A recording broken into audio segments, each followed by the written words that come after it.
On commence à avoir quelques kilomètres dans les jambes, mais on a gardé le meilleur pour la fin. Nice.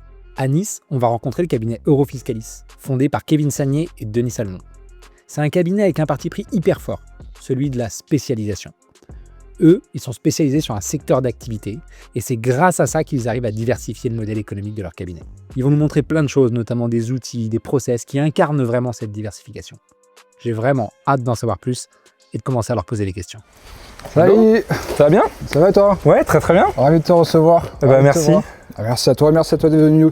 Écoute, hâte de découvrir le cabinet. Et vous êtes combien là aujourd'hui?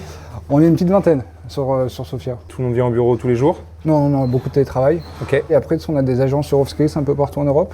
Ok. Donc on a des petits bureaux aussi dans d'autres pays. Les amis, je vous présente Maxime. Bonjour. Vanina, Enchanté Laura, à tous. Stéphanie qui est notre chef mission. Mohamed, Bonjour. Lémine et Bonjour à Charlie. tous. Eh ben enchanté. Voilà. Rarement vu des setups de collaborateurs aussi quali Aussi quali quali, ça. ouais. Ouais. Ah. En plus, on a Bien visité loti, les là. cabinets. Ouais, franchement, vous êtes bien lotis là. Il y a un petit investissement quand même.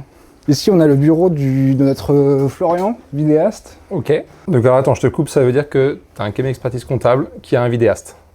Alors, on a monté un side business, c'est le studio de podcast qu'on loue. Et du coup, je me suis associé avec Flo, on a créé une structure à part. Et on utilise le studio pour nos tournages. Donc, Ouais. on a une chaîne YouTube, on essaie de faire pas mal de contenu sur les réseaux sociaux.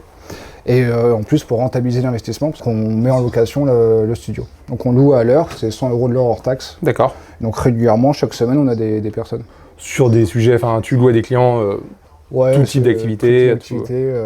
Donc c'est beaucoup des infopreneurs, Ouais. vendeurs de formation, beaucoup de création de contenu, short, VSL, Ok. ads, tout ça. Donc voilà, c'est cool, ça nous fait rencontrer des gens, des entrepreneurs. Et c'est bien aussi, ça fait connaître le cabinet. Donc un investissement immobilier où tu immobilises une salle et tu as équipé avec du matos technique. Et après, vous êtes combien en fait à gérer la partie réelle et tout? C'est Flo qui s'en occupe surtout. Ok. Et on a pris aussi un monteur en CDI, parce que tu sais, avec Sanic Alpha aussi, on fait beaucoup de vidéos. Ouais. Avec Eurofiscalis, on fait beaucoup de vidéos. Donc voilà.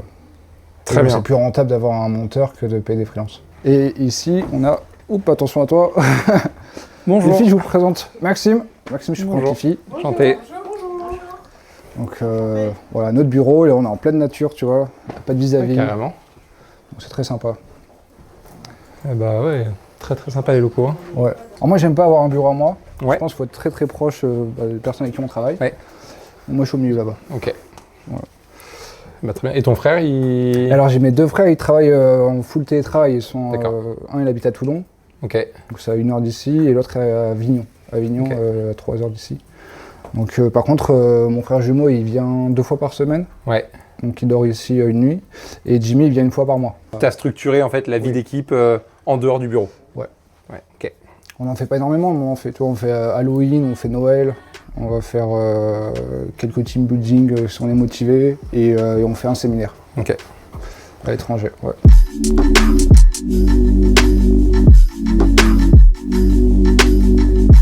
Kevin, merci pour la visite. Merci à toi. Je trouve quand même que le cabinet il est assez atypique là où ils sont bien tes collaborateurs. Quoi. Déjà le cadre, alors, je sais pas si on le verra là, mais il y a la petite forêt derrière, il y a de l'espace, il y a des écrans comme j'ai jamais vu dans des bureaux.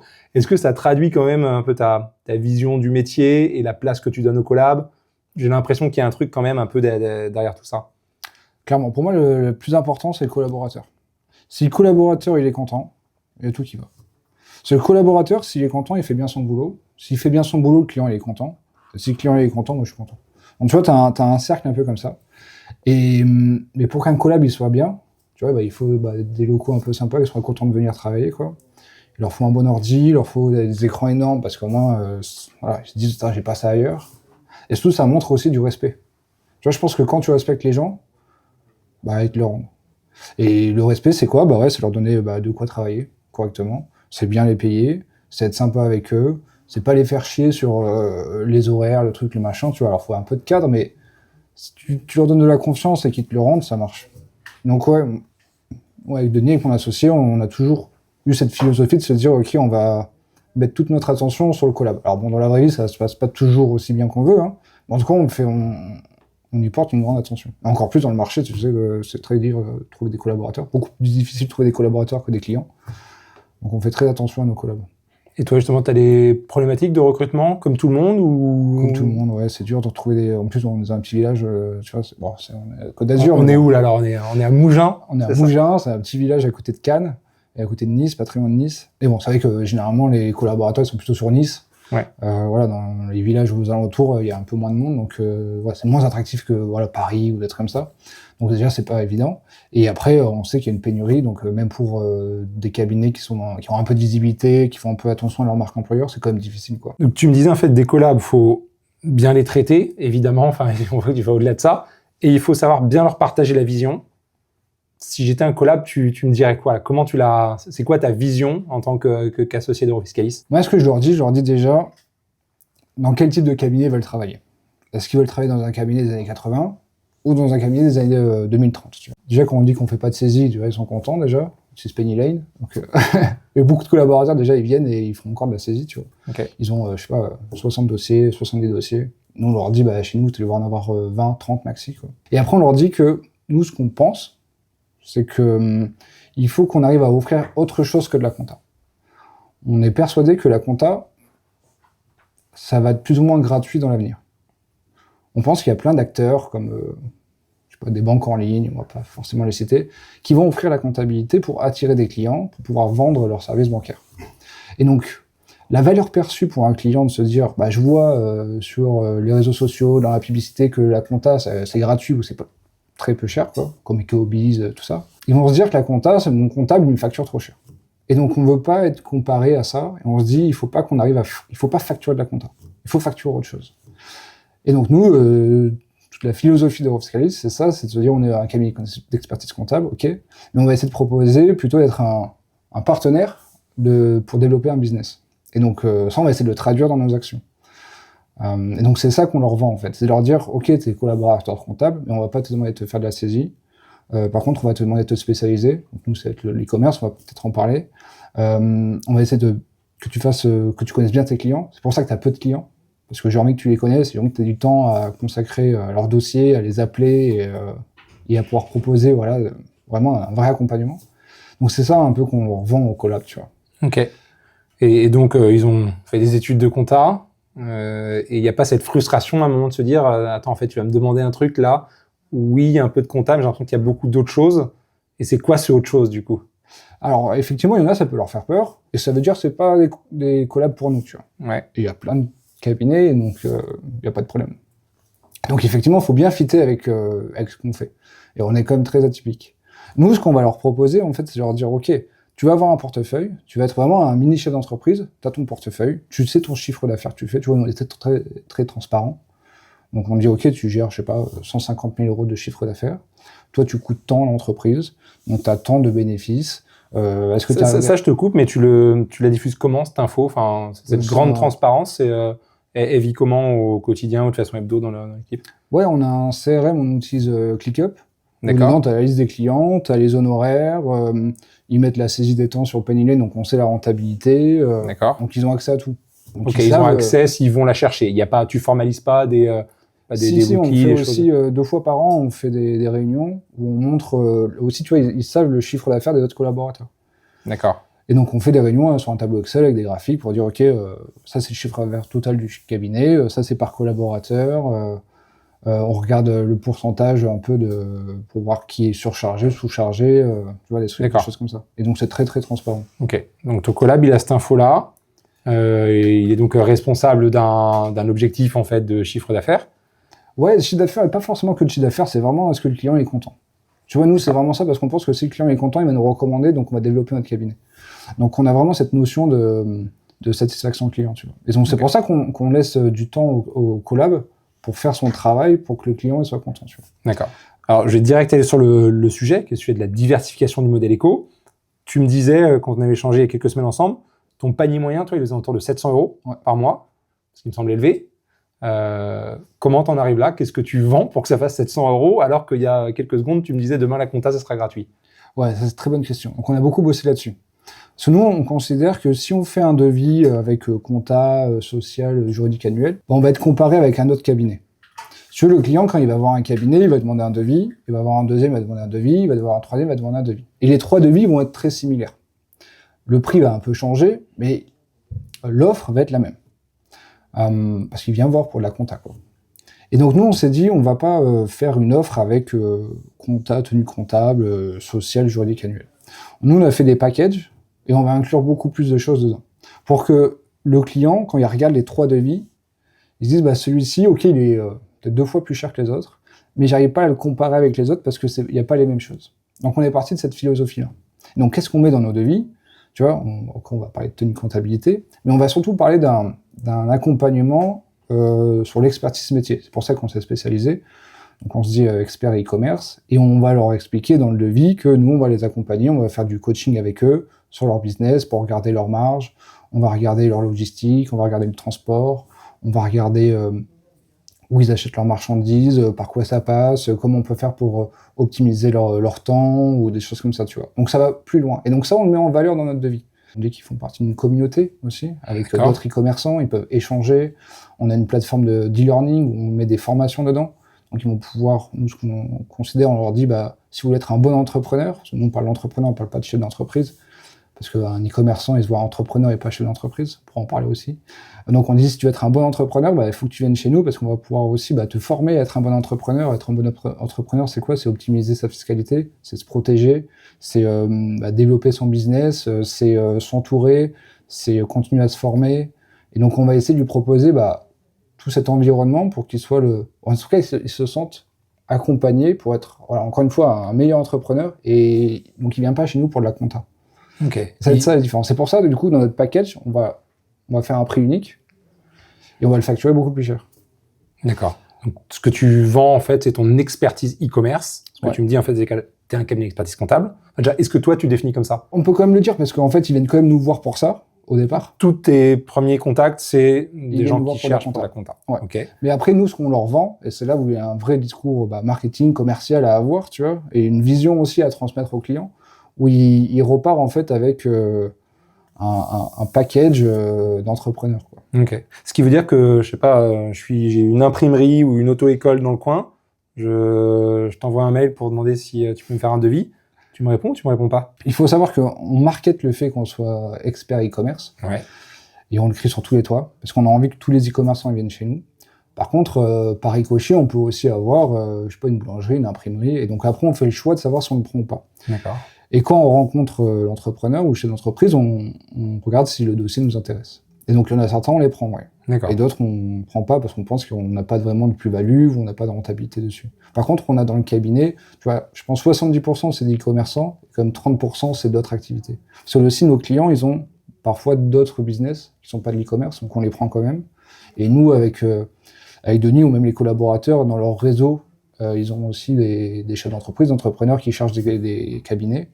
Et donc, des fois, ils viennent aussi chez nous. Okay. Par contre, on va pas le marketer, tu vois. On va pas dire sur tous les toits qu'on est généraliste et qu'on va prendre tout le monde, parce que ça, on pense qu'en communiquant auprès de tout le monde, ça marche pas. Donc, c'est pour ça qu'on communique que sur l'e-commerce. Par contre, voilà, le bas de l'iceberg qu'on voit pas, effectivement, on peut prendre d'autres activités. Ok.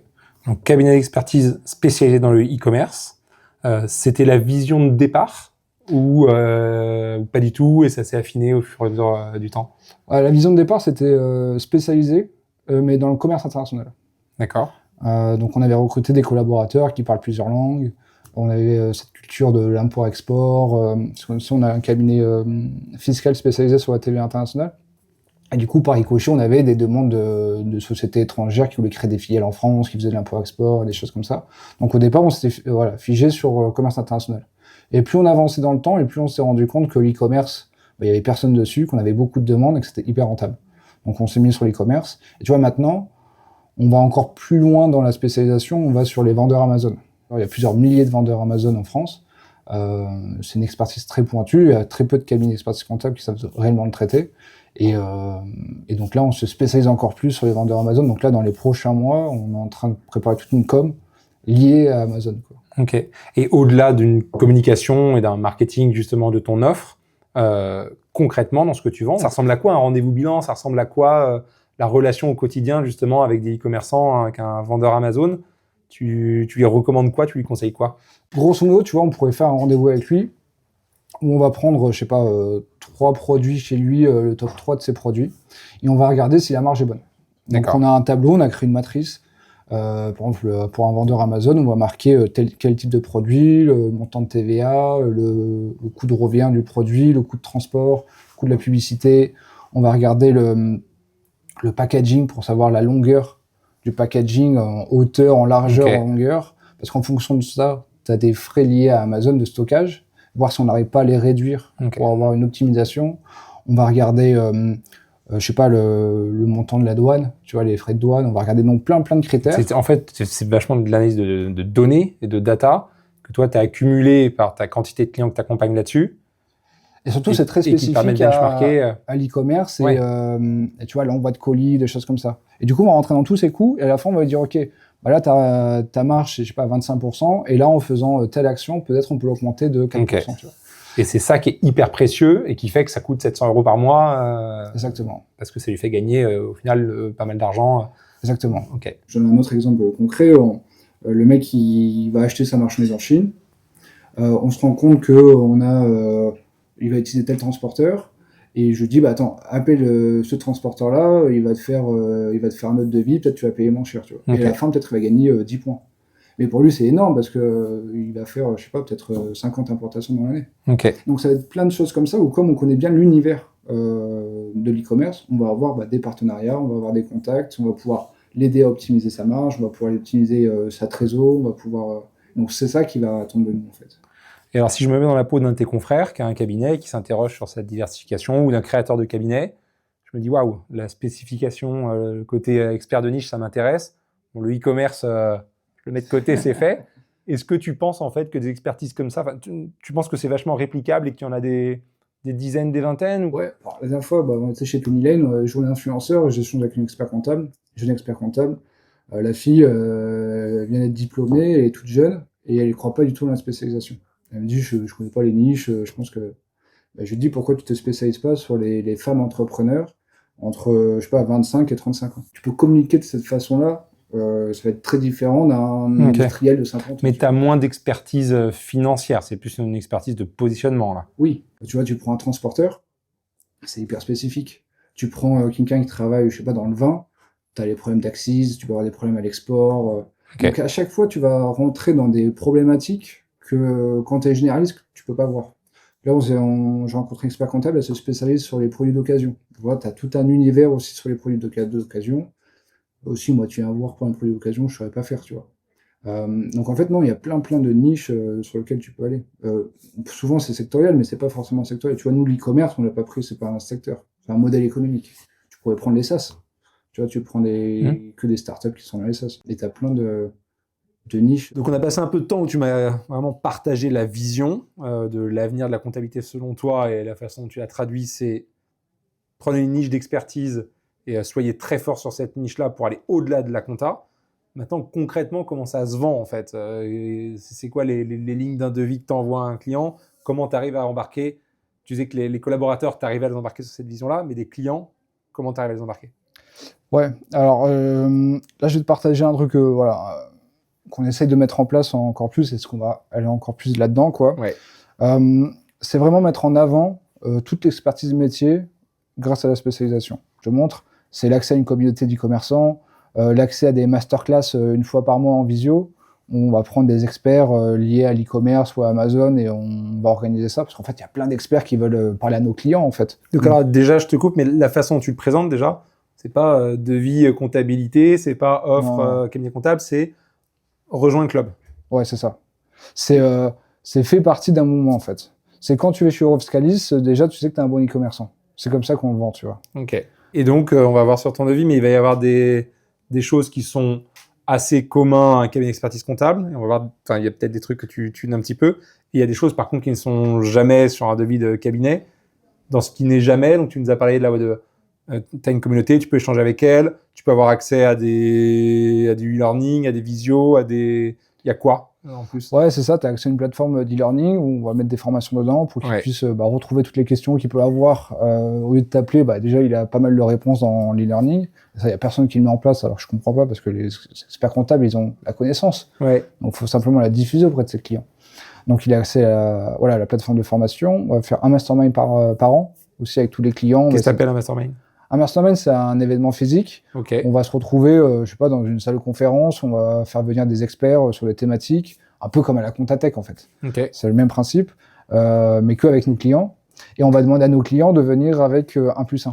Donc un prospect en fait pour nous, donc quelqu'un qui est aussi vendeur Amazon, qui a envie de découvrir tout notre univers, qui a envie d'apprendre des choses. Et nous, c'est l'occasion, c'est pendant cette journée de le closer en fait. Donc on va organiser, donc on appelle ça des masterminds. Ok. On va faire un scanner fiscal. Le scanner fiscal, c'est quoi? C'est l'optimisation du dirigeant, l'optimisation de la boîte. Donc ça aussi, souvent un expert comptable le fait. Nous, on va vraiment le mettre en valeur sur le devis, tu vois, en disant ok, on va faire des sessions de coaching avec toi pour regarder vraiment comment on peut optimiser ta boîte. On va faire pareil pour la protection du dirigeant, protection perso, pro, tu vois. Les choses sont plus communs là, par contre, je trouve. Plus commun, voilà.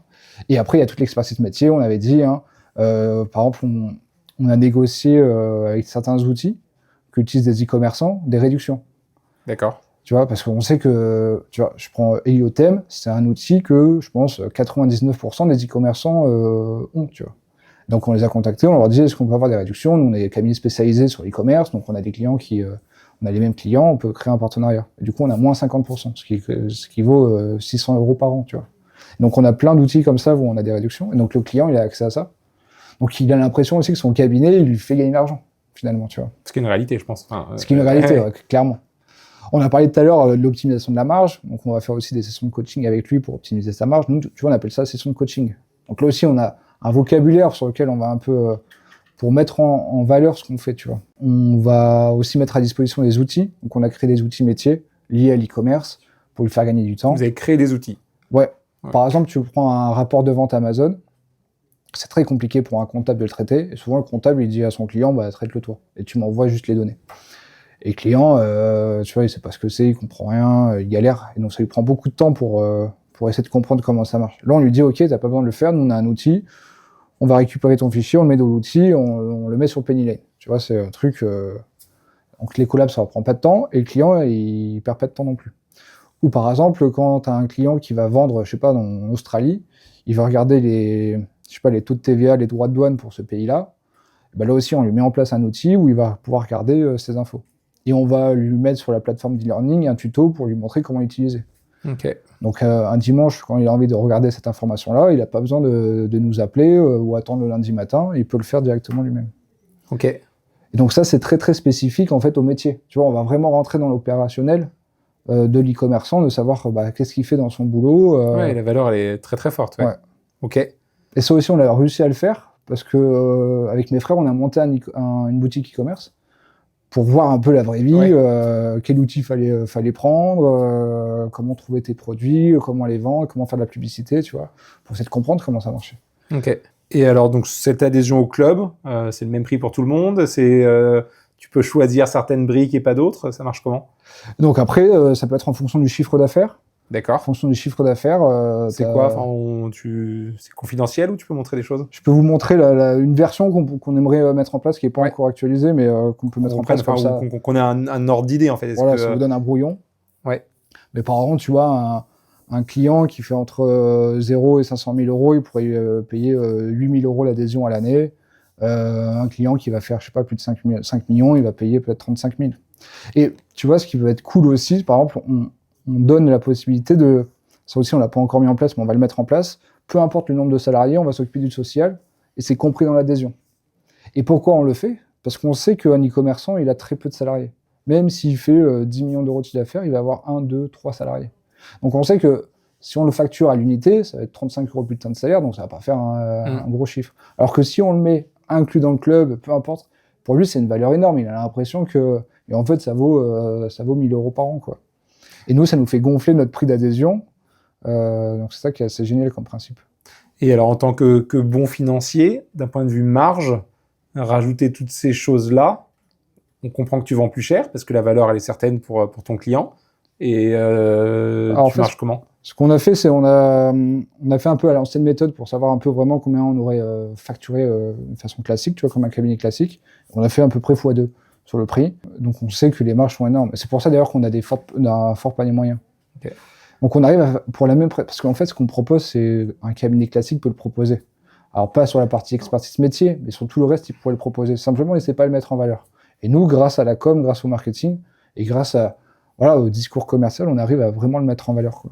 Alors, je trouve quand même que tu minimises vachement le truc parce que tu donnes l'impression que c'est simple et c'est facile, mais là, dans ce que tu nous montres, tu parles quand même de faire des événements, de faire du contenu, du e-learning, voilà, de créer des outils. Oui, mais tu vois, créer un événement pour un cabinet d'expertise comptable, il a, je sais pas, 500, 1000 clients, il pourrait créer un événement, c'est facile à faire, tu vois. Créer un e-learning, mettre son téléphone, faire des vidéos pour ça. L'expert comptable, il a fait 8 ans d'études, il a toutes les connaissances. Quand il y a un client qui lui pose une question, généralement, il a la réponse. Donc, au lieu de la donner à un client, il pourrait se filmer et la mettre à disposition sur une plateforme et ça donnerait la réponse à tous ses clients d'un coup. Et au fur et à mesure, il construit sa base. Pour moi, c'est pas des trucs trop difficiles à faire. N'importe qui pourrait le faire, en fait. Et si tu donnes un conseil, toi, c'est quoi les étapes? Faut plutôt externaliser, bricoler par soi-même? Non, je pense, avec un peu de motivation, un peu d'huile de coude, on sait le faire, en fait. Ça. Tu vois, maintenant, avec un téléphone où tu achètes un appareil photo qui fait vidéo sur Amazon et tu peux tourner, tu n'as pas besoin d'un setup de fou. Tu nous parles beaucoup de la partie communication, savoir se mettre en avant. On voit que ça fait partie intégrante de tes offres parce que tu vends de la formation accessible en self-service, mais tu produis aussi du contenu pour te faire connaître toi. Et effectivement, derrière ce mur-là, il y a un studio que j'ai hâte de découvrir tout à l'heure, donc on ira faire un tour. Ouais, je pense qu'il y a une forte différence entre peut-être Eurofiscalis et un cabinet classique, c'est que on n'a pas que des collaborateurs qui sont dans la prod. Souvent, un cabinet classique, il recrute quelqu'un dans la production. Tu vois, c'est rare d'avoir un service support ou tu vois, un informaticien ou quelqu'un qui fait du marketing. Alors que nous, on l'a mis en place, ça. Et tu vois, par exemple, avec mes frères, on fait beaucoup de marketing. Donc, on a du temps, on n'a pas de clients, donc on a du temps à consacrer à discuter sur les offres, sur la communication, Et ça nous permet de grandir, en fait. Et si t'as personne pour ça, tu le sais bien chez Penny Lane, si vous n'avez pas de service marketing, c'est très difficile, en fait, de grandir. Donc, forcément, il faut un service marketing, je pense, même pour un cabinet d'expertise comptable, en fait. Et encore plus demain, hein, franchement, encore plus demain. Pour terminer, est-ce que tu peux nous montrer concrètement, parce que tu vois, tu parles d'e-learning, tu parles d'outils que tu mets à disposition, ça ressemble à quoi? Donc là, c'est sur la plateforme d'e-learning. Donc alors, là, cette plateforme-là, quand tu dis il suffit d'un téléphone pour créer du contenu, en 2 mots, comment tu arrives de j'ai une idée à j'ai un truc comme ça? Ouais. Donc, tu t'inscris sur à peu près une dizaine de plateformes d'e-learning pour savoir laquelle tu veux choisir. Ok. À la fin, tu tombes sur School. Donc, voilà, je vous conseille d'aller sur School, comme ça, vous n'avez pas besoin de faire tout ce travail-là. Ok, merci pour le temps gagné. Ça coûte 100 € par mois. Et tu peux créer très, très facilement. Tu leur donnes le lien d'inscription, ils se connectent. Sur la plateforme, c'est très facile à créer. Tu mets des jolies photos. Tu vois, on a fait les photos sur Canva. Ouais. Et après, par exemple, tu rentres dedans. Et là, tu vois, j'ai fait des vidéos sur comment gérer la TVA sur Amazon, tu vois. Okay. Quand tu vends à peu près à l'international, comment ça se passe. Donc, j'ai fait un contenu très simplifié pour qu'un client il puisse regarder ça, un, avec plaisir, et deux, qu'il comprenne, tu vois. Ok, donc tu as ta plateforme d'e-learning. En quantité de contenu, tu as combien à peu près de... Tu vois, par exemple, là, je parlais des logiciels. Tu cliques dessus, là, tu as tous les logiciels, et à chaque fois, tu as les réductions, tu vois. Comment déposer une marque à l'INPI, tu vois. On nous avait posé une fois une question, on avait fait des articles dessus.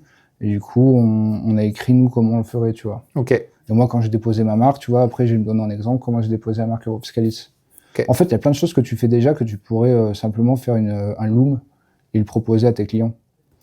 Comment obtenir des commentaires sur Amazon. Tu vois, là, on a demandé à un partenaire de nous faire une vidéo sur le sujet. Ok. Et alors après, tes outils, tu nous parlais pas mal de comparaison de marge, de choses très liées à de la compta, de la finance. Donc ça, par exemple, ça peut être un des outils. Ou par exemple, pour un vendeur Amazon, on lui donne accès à cet outil, il va faire un rendez-vous avec le collab, ils vont travailler sur, 2, 3, 4, 10 produits, où à chaque fois, il va indiquer la catégorie du produit, parce qu'en fonction de la catégorie, par exemple, Amazon va prendre une commission différente. Il va marquer le prix de vente, il va marquer la taille du packaging, tu vois, pour savoir, parce qu'en fonction, si tu modifies, ça fait 45 cm ou 30 cm, ça va pas être le même prix de stockage. Et donc là aussi, on va pouvoir dire, ok, dépasse pas 40 cm, parce que si tu dépasses de 1 cm, là, tu vas passer dans l'autre catégorie, et du coup, tu vas te prendre, 3 points de plus. Et donc là, il le voit visuellement, tu vois. En fonction de la durée du stockage, en fonction, du prix de transport, de l'incoterm. Et ça, des outils comme ça, qui les a créés chez vous au début? C'est toi? C'est des collabs? Alors, c'est beaucoup Stéphanie Garcia, donc la chef de mission. Elle a une vraie expertise métier. Elle vit e-commerce depuis 3 ans qu'elle est chez nous. Okay. Et elle est très tech. Donc elle adore l'IA, elle adore les outils et tout, donc elle crée beaucoup d'outils. Et après, sinon, on va faire appel à des partenaires. Donc il y a pas mal de vendeurs de formations sur Amazon ou dans l'e-commerce. Ils ont déjà créé des outils, donc on va faire des partenaires avec eux, on va récupérer leurs outils. Donc des fois aussi, on développe avec des développeurs externes. Donc on va prendre un informaticien en disant, OK, on aimerait créer cet outil, fais-nous un devis. Donc ça marche aussi. Alors des fois, c'est pas donné, et souvent, en plus, tu sais ce que c'est, je sais pas si vous le faites chez Penny, vous avez en interne. Mais à la fin, tu as des trucs qui sont cool, quoi, et qui sont dédiés à l'expertise métier. Donc par exemple, ce tableau Excel, ça en fait partie. Ok. Et tu vois, à la fin, le mec, tu peux calculer sa marge en fonction de son produit spécifique. Merci beaucoup, Kevin. Là, j'ai l'impression que on a été assez exhaustif et que, moi, je la comprends, la vision, là, cette vision d'être un expert de son sujet et de savoir marketer une offre, la packager pour que ça puisse transmettre l'expertise comptable, mais associée aussi à l'expertise de niche. En l'occurrence, chez toi, c'est le e-commerçant et encore plus le e-commerçant Amazon. Tu me parlais de Stéphanie, qui était une des personnes qui encadrait justement des collaborateurs et qui avait une vraie affinité e-commerce. Ça m'intéresse d'aller lui parler parce que c'est bien beau en tant qu'associé d'avoir cette vision-là. Comment est-ce qu'après tu embarques les équipes et à quoi ressemble le quotidien des équipes quand tu vends une adhésion à un club et puis une prestation de compta. Donc j'ai hâte de faire la connaissance de Stéphanie.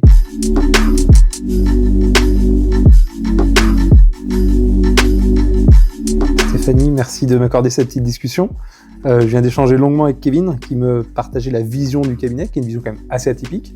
De dire ok, on va faire de la compta, mais on va le faire sur une niche, on va en fait avoir une vraie expertise métier en complément de l'expertise comptable. Toi, quand tu as rejoint cette aventure et cette vision, tu as été recruté pour faire quoi exactement? Quand je suis arrivée, je me suis rendu compte qu'il fallait que je fasse un petit peu tout. Donc j'étais un peu les couteaux suisses à vouloir faire de la com. Je faisais un peu de la prospection avec Kevin.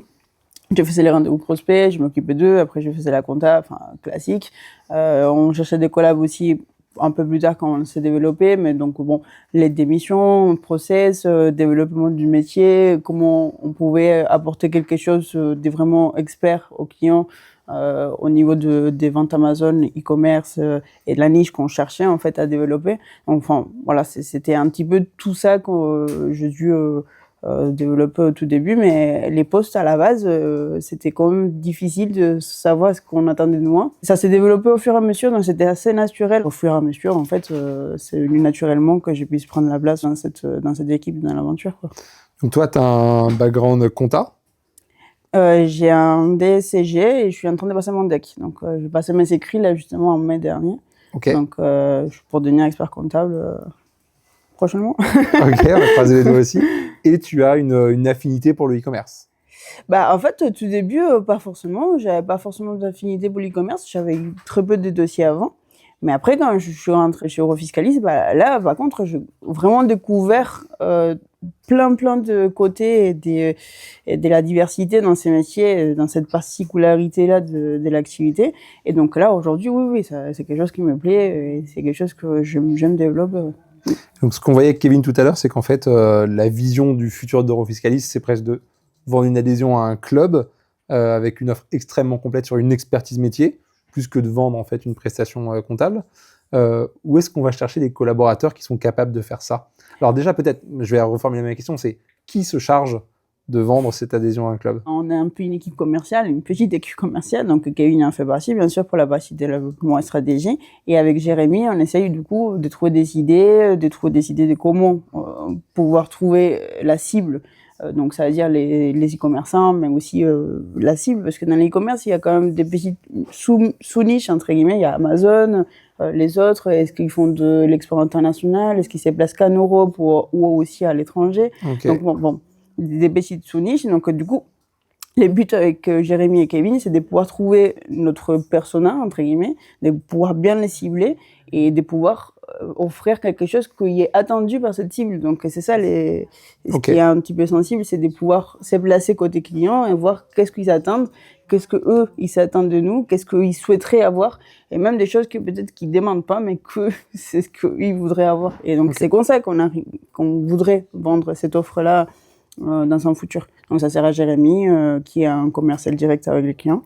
Au moins, s'il y a besoin, je participe. Donc il y a des vrais commerciaux, entre guillemets, on ne demande pas aux collaborateurs Non. de faire du commerce. Là où Tout dans à pas fait. mal de cabinets, on leur demande de commencer à avoir cette compétence-là. Bah, pas pour l'intégrer, mais en tout cas, on les fait baigner un petit peu dedans pour qu'ils comprennent aussi l'importance et qui, quand ils vont, parce que tu vas voir, enfin, on a un métier quand même, du coup, qui est spécialisé, donc dans les niches, et donc il y a des particularités dans la niche qui vont pouvoir déclencher des missions ou des conseils ou des choses qu'on pourra leur vendre.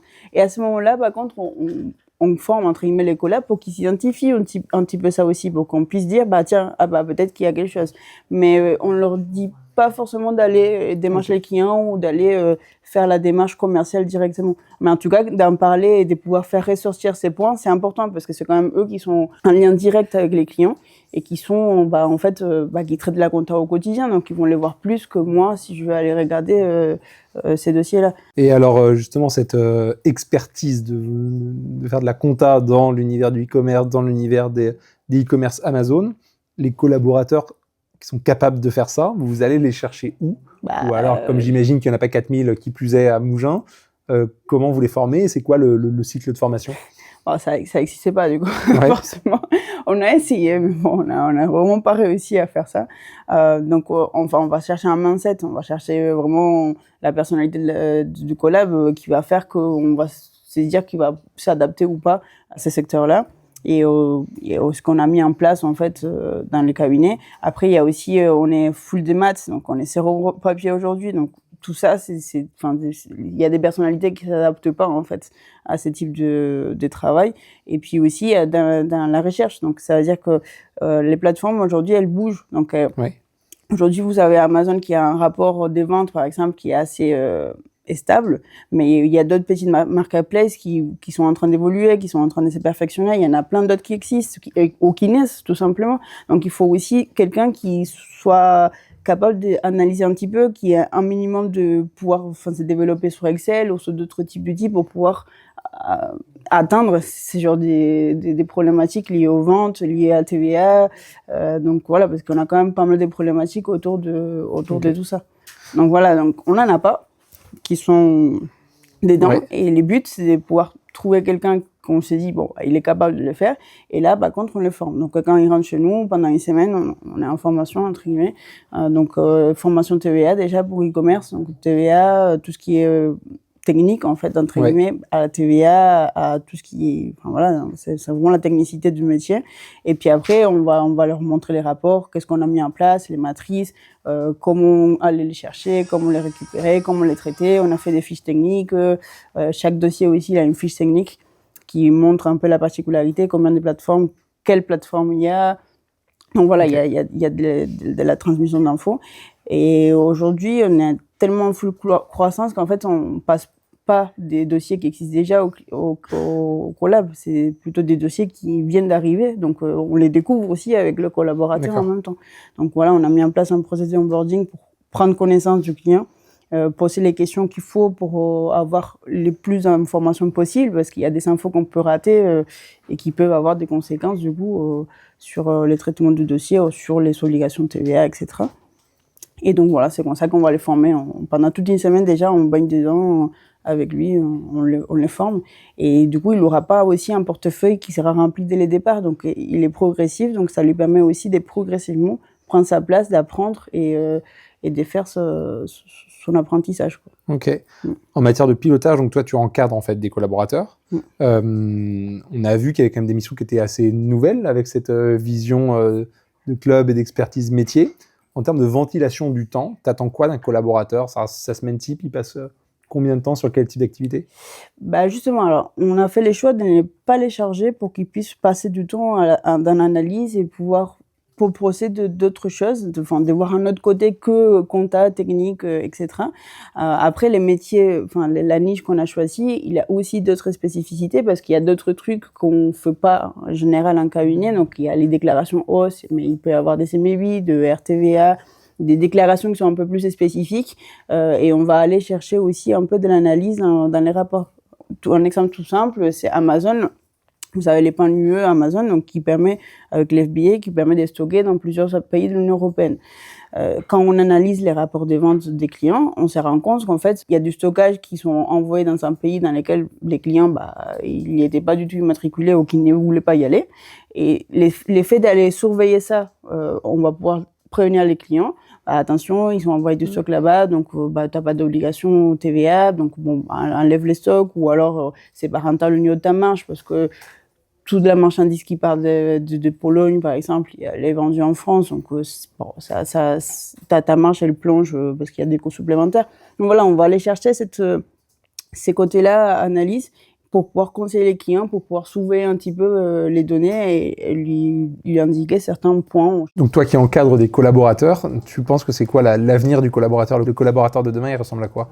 Ça va ressembler à quelqu'un qui va du coup s'intéresser plus à son client, mais au niveau métier. Donc qu'est-ce que lui intéresse au client? Qu'est-ce que lui il cherche comme en formation, comme conseil, comme développement? Mais voilà, donc il va falloir s'intéresser à son côté métier, à son quotidien, voir comment il se développe, qu'est-ce qu'il lui faut, qu'est-ce qu'on peut lui apporter à ça. Donc est-ce qu'on peut apporter des clés, est-ce qu'on peut apporter du savoir-faire, est-ce qu'on peut lui donner de l'analyse ou de la surveillance tout simplement. En tout cas voilà, on va utiliser la compta comme outil pour pouvoir lui apporter quelque chose dans son quotidien qui va lui apporter plus de valeur que juste de la compta simple. Et ça en interne, vous faites comment pour amener en fait cette connaissance-là? C'est certes au contact du client, mais est-ce qu'il y a des cycles de formation? Est-ce qu'il y a des... Alors en formation en interne, oui, on en fait tous les ans, on en répète, on machaque quoi, parce que plus on le dit, plus ça va rentrer.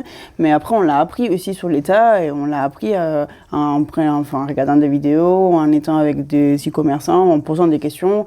On a les influenceurs e-commerce aussi, Amazon, donc on leur pose quand même pas mal de questions parce qu'eux, ils sont quand même au contact de ces e-commerçants-là et ils connaissent leurs besoins. Donc du coup, on va poser les questions pour avoir ces informations-là aussi directement auprès d'eux. Donc voilà, on va pouvoir s'intéresser, puis on va former, on va communiquer auprès des collaborateurs pour leur donner cette fibre-là. En tout cas, de toute façon, c'est un développement, donc forcément, avec les temps, ça va se modifier, on va s'améliorer, on va créer des process plus stables. Mais en tout cas, aujourd'hui, c'est comme ça que ça fonctionne.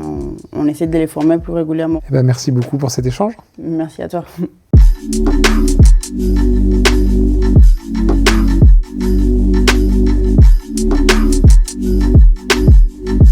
Kevin, quand on est rentré dans les bureaux, tu m'as ouvert ces petites portes. Enfin, tu m'as dit, on peut pas rentrer parce qu'il y a un studio podcast derrière. C'est un petit side project. Je fais du locatif dessus. Voilà.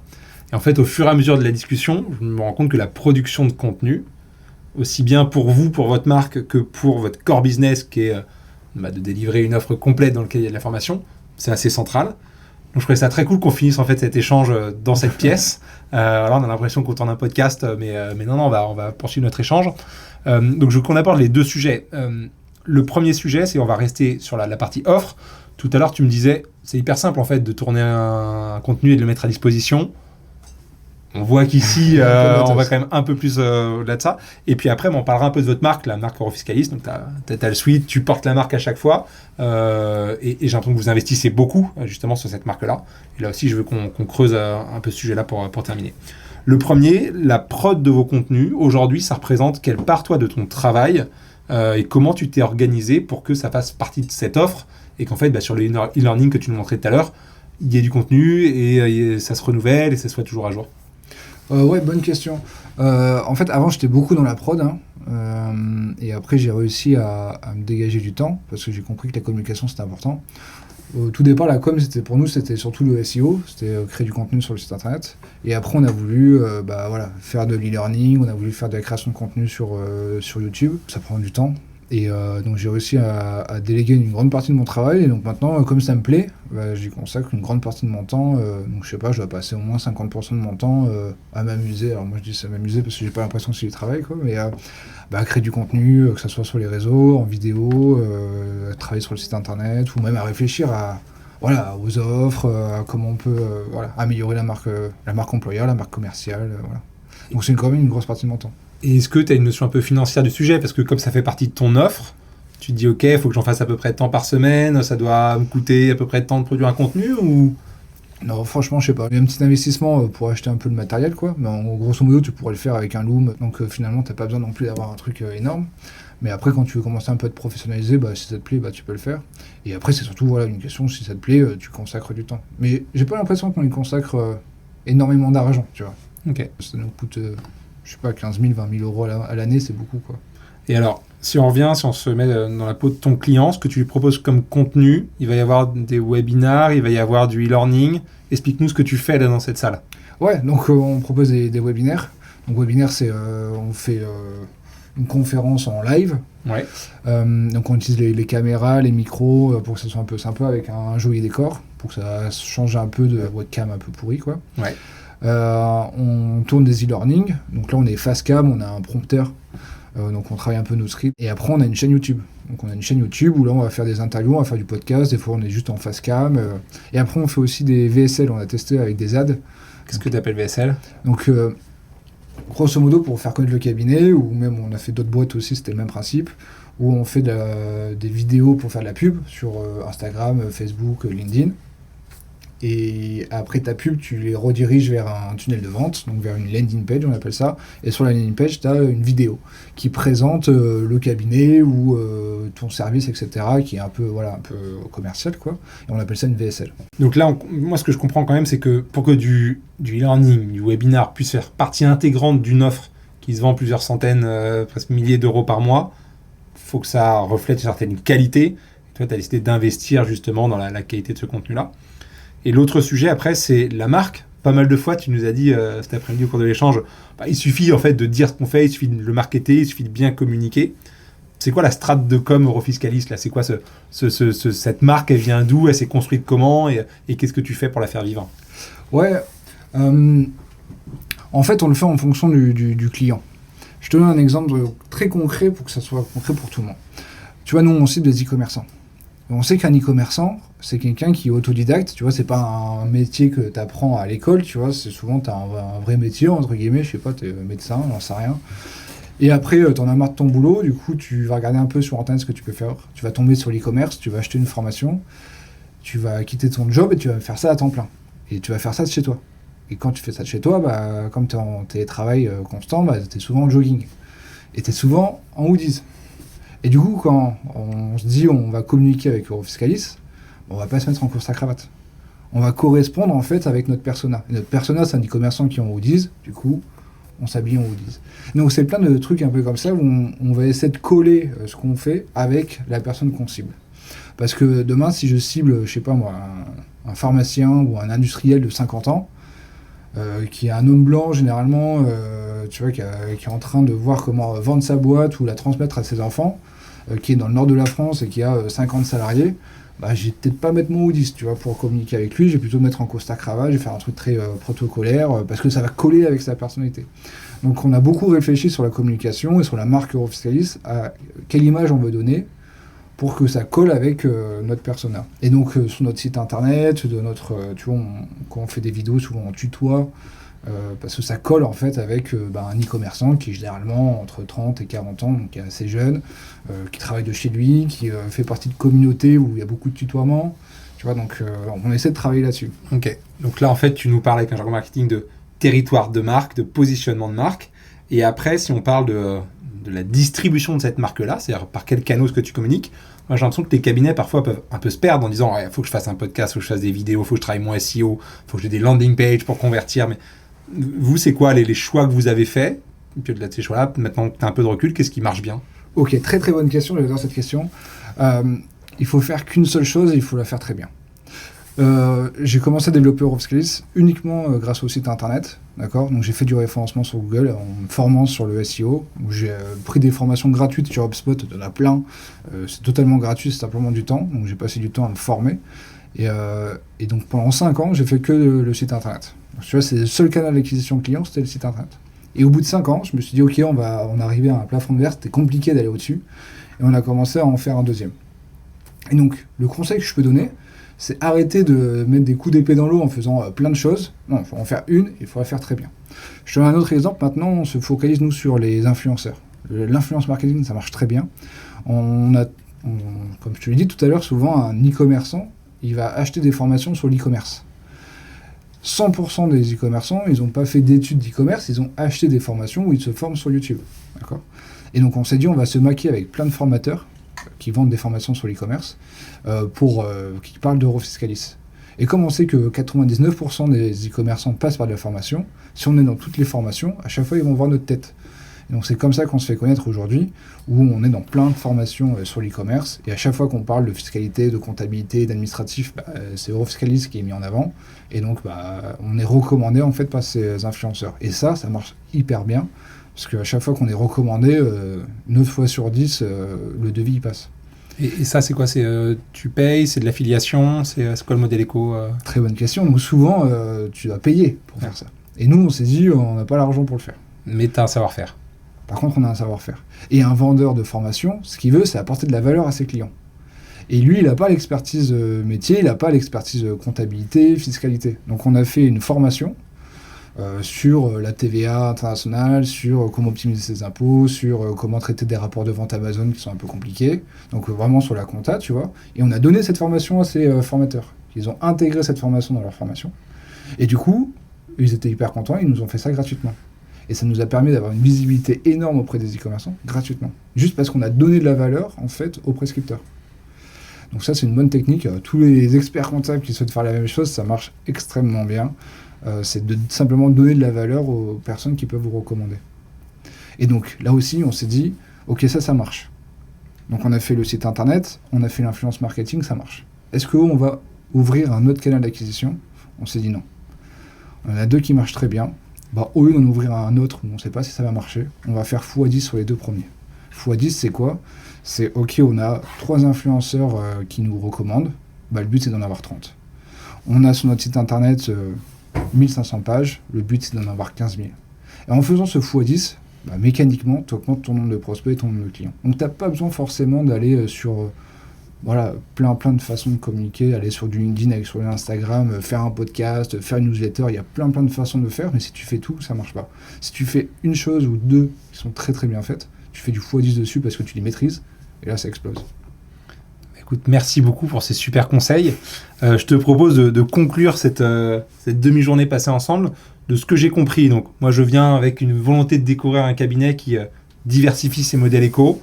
Vous, le choix que vous faites, c'est de se dire, on va être expert d'un sujet. Comme ça, ce qu'on va vendre, c'est une expertise métier plus qu'une expertise comptable. Et on va savoir la packager dans une offre. Cette offre, à terme, en fait, c'est rejoins un club de gens qui te ressemblent pour pouvoir échanger avec des pairs et avoir accès à vraiment une vraie expertise métier. Que recruter des collaborateurs quand on vend quelque chose d'aussi pointu, c'est se rajouter une petite complexité sur quelque chose qui est déjà assez compliqué. Mais au final, on se rend compte que l'expertise, elle peut s'acquérir sur le terrain et au contact de ses clients. Puis la place en fait de la communication et du marketing pour bien raconter cette histoire-là, elle est importante et tu as donné des super conseils pour qu'elle soit bien exécutée. Donc merci pour l'accueil et puis merci surtout pour la transparence que tu as sur le modèle éco et sur la façon dont vous travaillez chez Eurofiscalis. Non mais merci à toi, merci à Payne, franchement c'était super de nous donner cette visibilité. Merci encore. Ça y est, on l'a terminé ce Tour de France. Je voulais vraiment remercier les 5 cabinets qui m'ont ouvert leurs portes. J'ai pu, grâce à chacun d'entre eux, comprendre le changement de l'intérieur, en rencontrant ceux qu'ils vivent au quotidien. J'entends souvent des cabinets qui doutent, qui ont peur pour l'avenir de leur profession, qui voudraient que rien ne change. Ils veulent à la fois la stabilité d'hier, mais pourtant, ils se font bousculer. Bousculés par les réglementations, par les outils, par leurs collaborateurs et même par leurs clients. Alors ce mois de rencontre m'a amené à une conclusion. Il faut que tout change pour que rien ne change.